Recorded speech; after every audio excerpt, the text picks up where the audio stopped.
Welcome to another edition of Around with Randall, your weekly podcast on making your nonprofit more effective for your community. And here is your host, the CEO and founder of Hallett Philanthropy, Randall Hallett. It's so nice to have you join me, Randall, on this edition of Around with Randall. I had a friend who is a longtime professional colleague as well reach out to me as he and some other individuals that live in a totally different city were struggling with something that really wasn't in his professional realm, but more in a volunteer community perspective. And he was reaching out to me to ask if I had any thoughts, which brings us to kind of the conversation today. The circumstances in which my friend was dealing with was he's on a board, and it's a newer nonprofit. And I don't mean like in the last year or two, but it's not 50 or 60 years old. And there was a very wonderful, philanthropic, generous individual who got all of this started a little more than a decade ago, closer to two. And there's a heavy hand of this founder still involved in the organization, probably more so than what is best. And the question was around governance and how to handle this idea of how do we handle tough conversations about the appropriate governance that we need as an organization, or in this case, they need. And this idea of mission drift, meaning that the founder's interests were slightly shifting. All of this led to a series of conversations I had with my friend about maybe some things that he might think about as a board member to figure out how to move the organization through this. And today we want to take this apart. There are times when we either have one or the other, and maybe it's more of an and at times, hopefully not often, where there's mission drift, that the organization was focusing on things in a very meaningful way around a certain direction of the mission, and it shifts, and or the founder or someone else in the organization really position themselves in a way that they want to go a certain way. Now they're shifting, or they're influencing too much authority. All this to say is that it can happen. And the critical question becomes what we do about it. So we want to talk a little bit about why this is a challenge and what happens when we don't handle it correctly. And number two, as always, want to give you some practical, tactical solutions as to how you might be able to fix it. So let's start with the bigger question and around kind of this idea of governance. Now, in this particular podcast, I'm going to refer you out to other podcasts that I've done that are very technical into some of the various suggestions or areas where you might have some interest.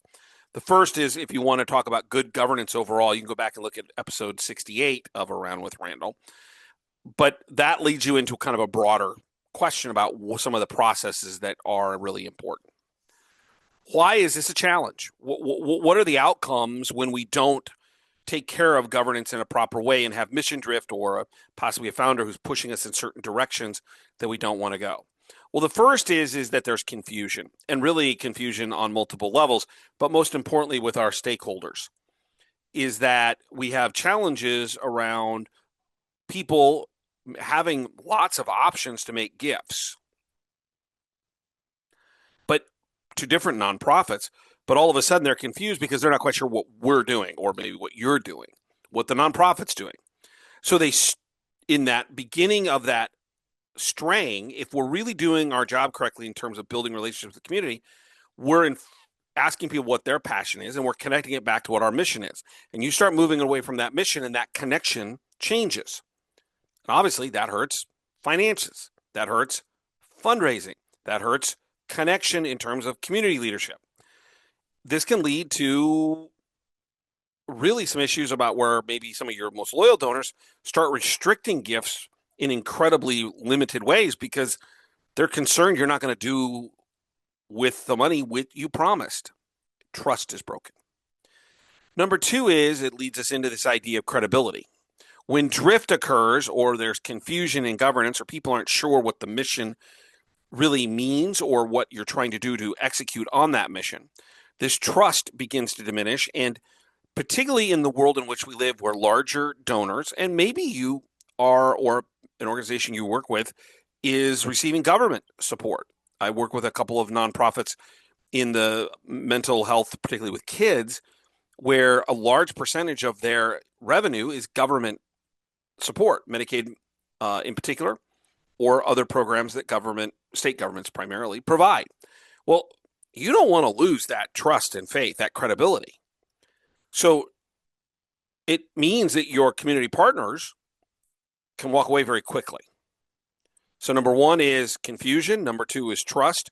Number three, as mission creep goes further and further, either because the organization is not paying attention, there's too much influence from a founder or a small group, what generally happens is one of two things. The reason it's allowed to occur from a board perspective is that there's board passivity and or groupthink, which means, and we'll get to the idea of attracting board members here in a minute, but if all that you get are the same people who think the same thing, that can move the board to start doing and asking and strategizing around things that maybe not aligned with what the mission was really meant to be or currently is. The other part of it is you could have board members who want it on their resume, and that happens. And all of a sudden, when that occurs, their passive nature doesn't push back to say, whoa, wait a minute, what are we doing here? Which brings us to number 4. If there is a sense that there is confusion about the mission, about what we're trying to accomplish, that the strategy is not clear, good board members won't come on your board. Good board members, if they ask one or two reasonable questions, and really good ones who ask a lot, are going to smell it. They're going to walk away. You'll also have board members that are currently executing fiduciary responsibility that will find reasons to get off the board. The ability to retain strong board members will leave because they're like, well, this isn't worth it. It's not worth my time. This isn't what I signed up for. I don't want the problems. So not only is there board groupthink or passive nature, but then you start either not being able to attract good board members or you start losing the good ones. Number 5 then leads into the challenge of staff turnover. As we look at the tenure of CEOs and major gift officers and chief development officers, philanthropy officers, diminishing. One of the reasons why is because it's confusing. It's anecdotally, at least for the people that I know and I affiliated with over the years, very clear that somebody will take a little less money if they have two things: clarity about and reasonableness about what they're trying to accomplish. It's reasonable to accomplish and it's very clear as to what I'm accomplishing. And number 2, there's a pipeline, meaning they can actually accomplish it. I've seen people in really well-paid jobs leave because they're like, I just don't want to deal with the chaos. I'll go do something else, even for a little less money. Good people are hard to find. And so when you start losing staff and that turnover, it may not be just philanthropy. Maybe it's the head of the missions, or maybe it's the chief operating officer, or someone who's leading a part of the nonprofit work that goes on the front lines. Man, good people are hard to find. The last thing is kind of the more grand stage of the challenge around reputation risk and public scrutiny. People start asking questions. And man, when you get to this stage, it's hard to recover. That these power struggles, and all of a sudden now maybe there's a little attention in the media. And I don't mean like, 60 Minutes, but there's a local newspaper or possibly a blog or Facebook. We live in a world where everybody has the ability to comment. It doesn't take long for that drift to become pretty important. And so how do you then begin to figure out, whoa, we've reached some really bad positioning in terms of who we are, and the community is beginning to realize this. So there are 6 things that come out of this particular challenge. The question becomes what you do with it, and this is where we spend a few minutes talking about the tactical. I want to give you things that can make this, if you have a challenge with the mission's not very clear, things aren't exactly driven strategically to tie into the mission, there's a founder or a small group of people that exert an immense amount of power. What do we do about it? So I got 7 things we're going to go through fairly quickly, but they all start with a premise, and this premise covers any suggestion. If you're a employee, if you are the CEO, the chief development officer, you're someone who interacts with the board, you're not a board member, there is an important realization that occurs that starts with the premise that you're not one of them. If this is solely being driven by staff, what I find is the staff tends to run into brick walls and everybody gets frustrated, angry, disappointed. They make enemies. Things don't go very well. So what does that mean? What's this premise? You have to be one of them. You have to find people who are members of the board that are willing to stand up and say, this isn't right. Now, maybe they don't do it in the board meeting per se, and they're accusing someone of, malice of the mission, so to speak. But board change comes from inside the board. It doesn't come from just the staff. Now, the staff may be behind the scenes pulling the strings, maybe getting the board members to align, may realize, hey, this board member over here feels the same as this board member, but they're not talking to each other. Let's put the two in the room together, see if they come to some type of conclusion that they could work together. But at the end of the day, it has to be internal to the board that someone or some small group stands up and says, we're not doing this. The reason I know this is I'm that person. I've been in that position. A couple of times I've been brought on boards, and I'm very clear with, don't do it quite as often as I used to, but I'm very clear with the organizational leadership as well as the board leadership. Do you really want me? Do you really want me? Because I am not going to sit in the corner and keep my damn mouth shut. I'm going to tell you what I think. I'm kind of an expert in this space. Now, if everything's going hunky-dory, I think we should celebrate that. But if there's drift or too much influence by a founder or too much influence by a small group, I am not the guy who just takes it. I will fight. Now, I've also been accused of being a bull in a china shop. So sometimes I'm a little pushy. As I get older, it is kind of what it is. I kind of learn to accept it. I try to moderate it as much as I can.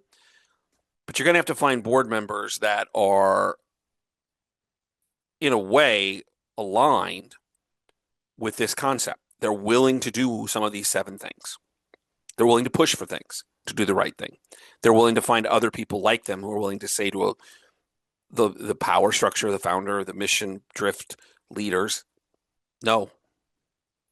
So what are the 7 things that these kind of people on your board can do? The number one thing is to strengthen education and clarity of role. So one of the things that I advocate incredibly highly is that orientation, proper orientation, is beyond critical, because that's where everything is set. We'll come to in a moment about another thing that talks about how you select board members. So that's going to come up. I'm not forgetting that. But I'm starting with this idea of education and role clarity. Your job description of your board is critical. And then how you use orientation to describe who you are, what you do, and how you do it. You can go back to episode 13 to hear about the process I believe in that allows orientation to take place for a board. Very specific things.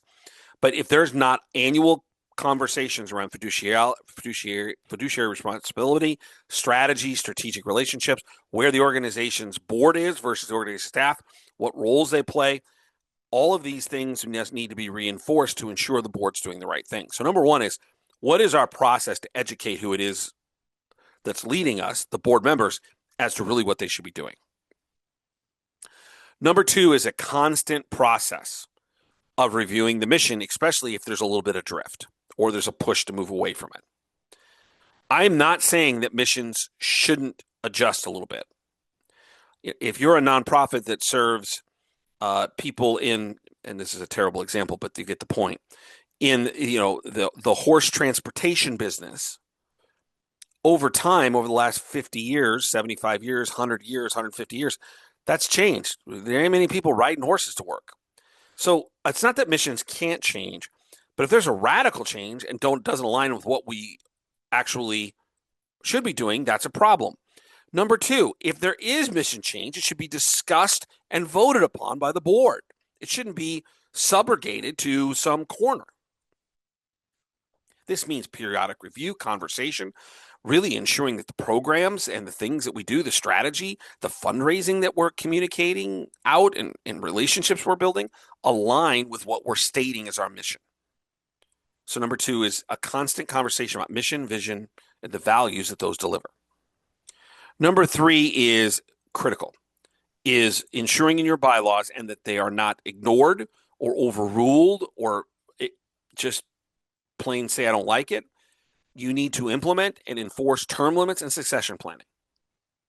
Everybody needs to get the heck off the board. There are arguments about it being 2 3-year terms, 3 2-year terms, 3 3-year terms for 9 years. I think there's a lot of conversation depending on the size of the organization. It's tenure, things of that nature that are reasonable in terms of which one of those fit you. But if you don't have term limits and then you don't enforce them, what you're going to get is a reduced reliance on the group and more reliance on one person or a small group that seems to keep coming back. I also would advocate that there should be some time off between board membership. If you have a bylaw process where you have 2 3-year terms, someone serves 2 3-year terms, they take a year off and they come right back on, I'm not sure that's actually healthy. So some of this is about power. It's about group control. You need to have a established committee. I like a governance committee out of the executive committee, depending on the size of your nonprofit and the board. Maybe it is the executive committee, nominating committee that really enforces this. In episode 78, I did a special podcast based upon an article that I saw around creating a very specific executive board level role, like the chair, but this is the governance chair or governance official who monitors, are we doing the things our bylaws says? Are we doing the things our best practice? And it's a board member. They're unpaid. This is what they do.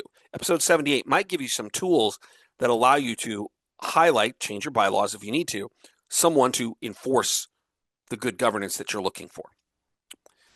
Number 4 is creating a stronger board policy and enforcement. And this all comes down to 2 things, in my opinion. Number 1 is, as we mentioned, adherence to the bylaws and having things in the bylaws that make sense, term limits, things, job descriptions, things of that nature. The second thing is that there should be strong conflict of interest. When you have a founder who pushes too hard, I tend to find that there's a little bit of conflict of interest as well. It's not meant to be, the world's end, but people have to move on. People have to understand that once they found something and bring on a board, they just become one voice. Maybe a little louder, but you can't have a board of, let's say 15, 17 people with one being the founder and the other, there's one and then let's say 17, the other 16 don't count. Everybody's equal. So these bylaws, these conflict of interest are critically important. A part of that is establishing what the job description of the board is. In episode 176, I go into the details here because it should be more outward looking about relationships with a limited focus on governance if done correctly. I'm all for, making sure the 990 is reviewed and we watch the finances. I'm all for that. But if that's all your board meeting is, what you end up with is too much insulation around what we do in the board meeting rather than the relationships we should be making with the people out of the board meeting. So number 4 is adopt a board process, enforcement process, include your job descriptions. Again, episode 176. Number 5, sometimes you need outside voice. And maybe this is the advantage I have when I come in. It's not that I don't care because I do, but I'm not afraid to stand up and say, that's just wrong. You shouldn't be doing that. Part because I'm that bull in china shop. I just don't care. I'm going to do what's right. It's kind of the way I was raised. Number 2 is I'm okay taking the spears. Yell and scream at me. Call me everything you want. My job at the end of the day is to get on an airplane, get in a car, and come home and see my wife and kids. So I'm not going to harbor any long-term political concern or personal retribution. Don't care. Got to do what I got to do. Sometimes you have to bring in an outside facilitator, a consultant, or someone who can help people work through this. Now, most of the time, I don't have to be that heavy voice because great consultancy in these kind of situations is all about the prep work, having the conversations before everyone walks in the room, listening to people's opinions, figuring out what the pressure points are. If I do my job well, and I've had these situations before, most of the time, the great work, hopefully, that I'm doing happens before I ever get in the room. So realize that you might ask some questions of your consultant or your external facilitator, like, hey, what are you doing before we get into the meeting to see if we can ratchet down the temperature? Number 6 is about metrics. I believe boards should have metrics based upon the job description that they have. Again, that job description podcast was 176. But I believe in board metrics. I've built out a chart that shows here are the metrics we should be probably highlighting. Certainly attendance is part of it. Everyone needs to give as part of it. How many people are you introducing? How many people do you connect to? Are you involved with the referral process? Are you part of, when needed and necessary, not forcing your way in, part of the relationships that maybe the staff is building from a philanthropic fundraising perspective? How many of our board members are doing that? Having a dashboard for the board of their responsibilities and putting it up there forces them to think about what their job is and what the organization is trying to accomplish through the board, rather than, hey, I want to do whatever it is I want to do. So how do you build some metrics and put them up just like we would advocate in a staff meeting so everybody can see them? The last thing is about recruiting and retaining the right board members. So the first thing that needs to happen is a really strong realization that this should not take 5 minutes. All too often, our nonprofit boards, let's say December 31st is year end, so January 1st is the beginning of year. If you're, July to June, move the dates. Is that sometime in September, October, somebody says, we got 4 board members going off. We need 4 new board members coming on. And they go into a board meeting and says, anybody know anybody? And you end up selecting someone that one of the board members knows well. This is how you get into groupthink and into mission creep, because people tend to hang out with the people that they align with. It's not that we don't want good people, but if everybody has the same view, then we don't get to where we need to go in terms of what's possible for the nonprofit and the organization as a whole, where the strategy fits our mission, because everybody thinks the same. Episode 197, I go through a 14-month process that it should take to get the right board membership. It's about the process. A committee or a group that owns that process, that has benchmarks that they're meeting, that we're looking for the right thing. We're not looking for the guy who lives next door to me. We're looking for social connection groups in our community where people that we want to engage with are, and do we have representation in those groups so we can get into them, talk with them, connect to them. The idea is that you need a diversity of thought, a diversity of experiences that when we bring together creates a rise in the wholeness of what's possible. And so take a look at how you recruit and how you go through kind of the selection process, and try to make it at least 8 months or a year about lots of conversation. We're interviewing every potential board member. We're telling them who we are, what we do, what's important. We're asking if they agree. We're asking them to think about it. We're giving them data or 990 or the 990 or other. What is it we can do to open the conversation so it's not just, oh my gosh, we got to find some board members. There are moments where a small group of the board or a founder, there's an issue. This isn't the solution number 8. It's just a commentary. You can fire a volunteer. In episode 101, I go through this. It's not easy and it's not fun. But sometimes somebody needs to leave for a myriad of reasons. This is where the process for which you go through these conversations is so important to make sure you're doing it correctly. 95% of the time or more, with the right conversation, they will resign. And there's the 5% that seem to be painful.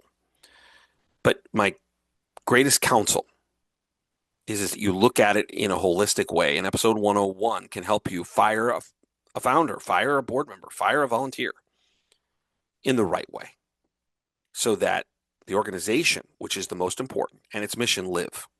At the end of the day, all of these 7 solutions, 7 options are all about making the organization the center point.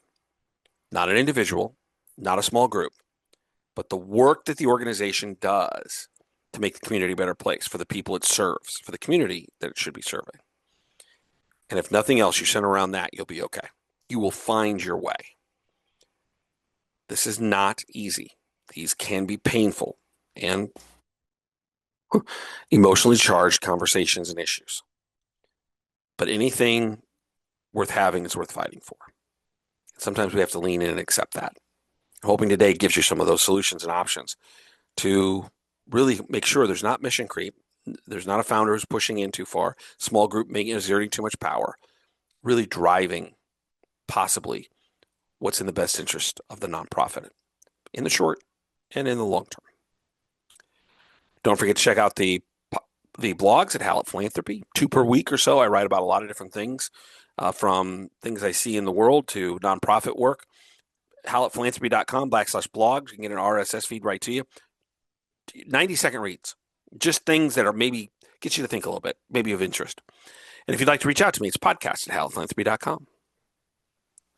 I really want to enforce this concept of the need for nonprofits and the world in which we live. There's a lot of ups and downs right now. I think we sometimes don't even know whether or not the ups and downs are coming or not. But what we do know is that we have to find a way to take care of our community, and nonprofits serve that function.